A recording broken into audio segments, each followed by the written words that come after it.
All right, we're going to break down the U.S. market peripheral notes from Tuesday, April 7th, 2026. Before we begin, please support the channel by subscribing, liking, and sharing this video. Constructive discussion is always welcome, and we invite you to share your views and insights in the comments. This video presents a direct informational narration of the source document. So here's what we've got on deck. First, we'll dive into the geopolitical brinkmanship. Then, we'll look at the market action and technicals to see how the charts are reacting. After that, we'll explore a potential diplomatic opening and the macro pressure from oil and inflation. From there, we'll game out 3 core market scenarios. And we'll wrap it all up with a look at stocks and sector analysis. Okay, first up, geopolitical brinkmanship. Right now, the markets are essentially caught in the middle of this high-stakes standoff between the US and Iran, and it's really moved into a phase of asymmetric game theory, which is all about strategic psychology. It's less about fundamentals and more about who's going to blink first. So there are a few key things we need to be watching. First is the US dual-track deterrent strategy. Then there's Iran's confrontation resilience.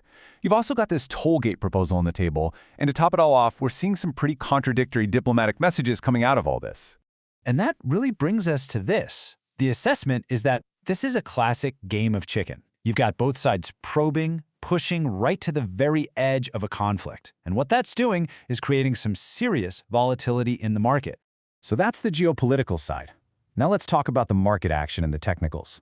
With all this uncertainty, the technical indicators have really become the main emotional anchor for investors.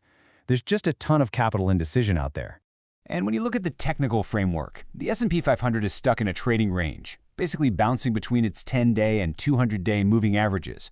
But the big story here is the VIX. It is firmly above 25, and that signals a level of structural fear in the market. And this creates 2 totally different behaviors. You've got the retail and speculative crowd, and they're betting on what you might call a peace miracle melt-up. But then you have the institutional investors. They're taking a much more defensive posture, using things like out-of-the-money puts to protect themselves. But there might be a way out of this.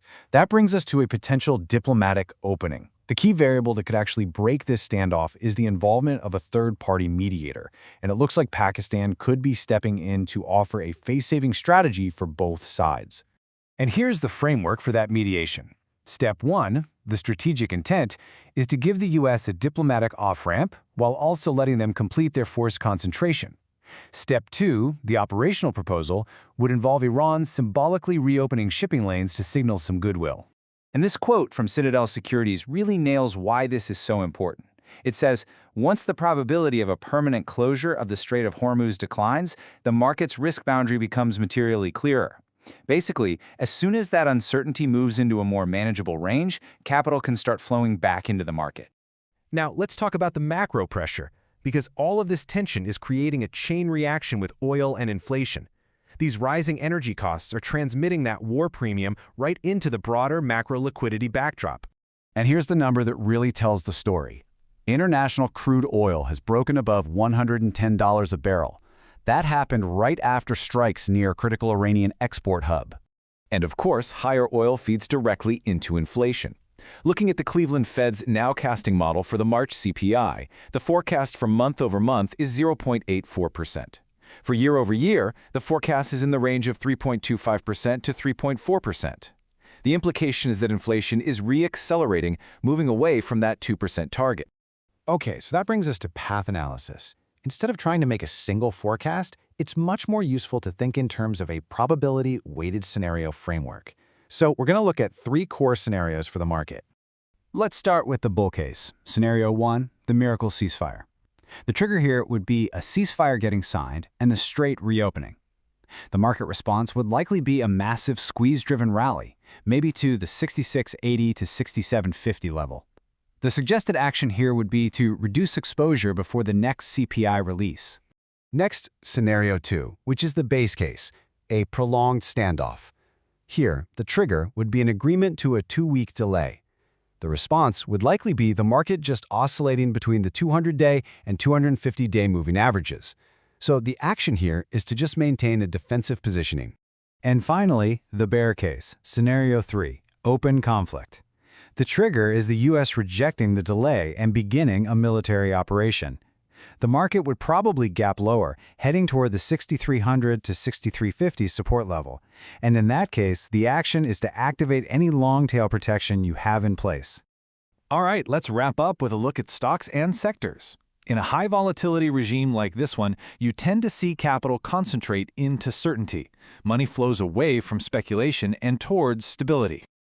Take Apple, for instance. There was a tactical update that the foldable iPhone production might be delayed, but the deeper read-through here is that the market just views that as a trading headwind, not a fundamental impairment. Apple is still seen as a defensive safe haven. On the other hand, you have Broadcom. It was just confirmed as the Google TPU supplier to Anthropic. This is a huge deal. It's a long-term supply agreement that runs through 2031 and includes 3.5 gigawatts of compute support. That's the kind of cross-cycle contractual visibility investors love right now. And then there's the other side of the coin. OKLO is down 78% from its peak. This really represents the breakdown of those thematic names that just don't have fundamental support, especially in a high-rate environment. So, to conclude, the market's recent rebound isn't really driven by peace. It's driven by a bounded worst-case scenario. The April 8th ultimatum is seen as this month's major strategic inflection point. The advice is to maintain liquidity and keep a close eye on oil prices and the VIX.